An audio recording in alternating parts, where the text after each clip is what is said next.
जय Siya Ram to all. आज का हमारा टॉपिक है स्टेशनरी वेव। तो स्टेशनरी वेव क्या होती है आपकी?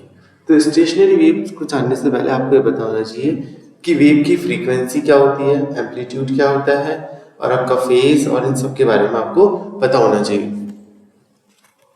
सो फ्रीक्वेंसी का मतलब होता है आपका नंबर ऑफ ऑसिलेशन पर सेकेंड, मतलब 1 सेकेंड में कितने ऑसिलेशन कोई कंप्लीट करेगा उसको हम कहेंगे फ्रीक्वेंसी।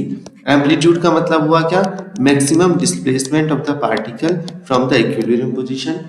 तो कोई पार्टिकल से कोई वेव है अगर मान लिया, तो वो इक्विलिब्रियम पोजीशन से जो मैक्सिमम डिस्प्लेसमेंट है इसको हम क्या कहते हैं? एम्पलीट्यूड कहते हैं। और फेज का मतलब क्या है? फेज का मतलब है ये पार्टिकल किस की डायरेक्शन और पोजीशन को बताने, मतलब इस टाइम पे पार्टिकल नीचे की ओर जा रहा है और इस पोजीशन पर है, इसको बताने का काम कौन करता है? फेज करता है। तो यहाँ जब ये आपको क्लियर है तो इसके बाद स्टेशनरी वेव पढ़ना बहुत आसान काम है।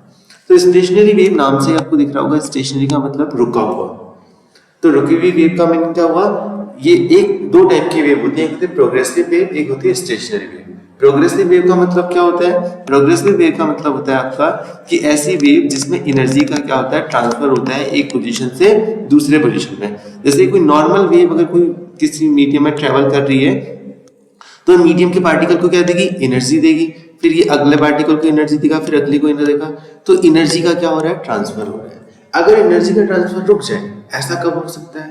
ऐसा तब हो सकता है कि जो ये वेव एनर्जी का ट्रांसफर इस डायरेक्शन में कर रही थी, एक ठीक वैसे ही वेव दूसरी वेव एनर्जी का ट्रांसफर दूसरी डायरेक्शन में कर दे। एक सेम एम्पलीट्यूड की सेम फ्रीक्वेंसी की अगर वेव मैं ऐसे और बना दूं तो पूरा एनर्जी का ट्रांसफर क्या हो जाएगा? जीरो हो जाएगा। स्टार्टिंग में इसने एनर्जी इधर साइड को दी, पार्टिकल्स को एनर्जी इधर साइड को दी, और दूसरी वाली वेव आई, उसने क्या कर दिया? जस्ट रिवर्स कर दिया। तो जो नई आपकी वेव बनेगी पूरी क्या हो जाएगी? गायब हो जाएगी। ठीक है, तो वेव तो गायब नहीं होगी, मतलब यहां से एनर्जी का ट्रांसफर क्या हो जाएगा? खत्म हो जाएगा। इस ऐसी वेव को कहते हैं हम स्टेशनरी वेव, जब एनर्जी का ट्रांसफर, ऐसी वेव जिसके कारण एनर्जी का कोई भी ट्रांसफर नहीं होता है।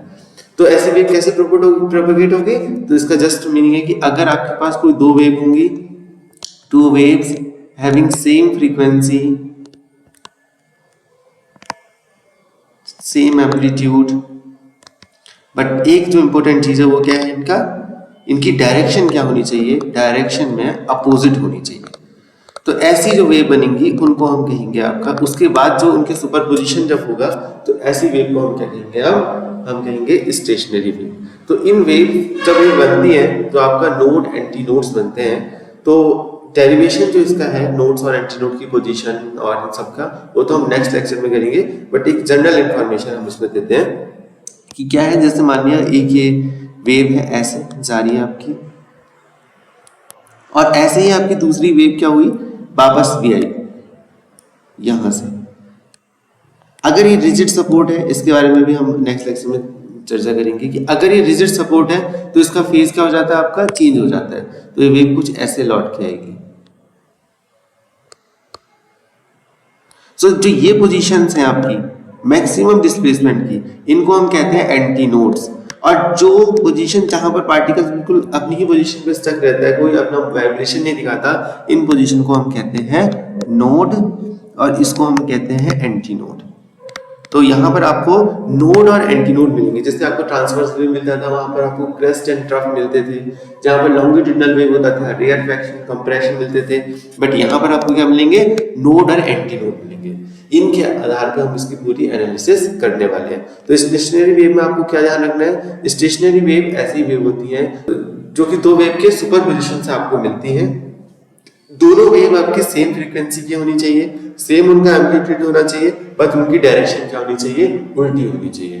तो अपोजिट डायरेक्शन में जब कोई दो वेव चलेंगी सेम फ्रीक्वेंसी सेम एम्पलीट्यूड की, तो वो आपकी स्टेशनरी वेव को जनरेट करती है।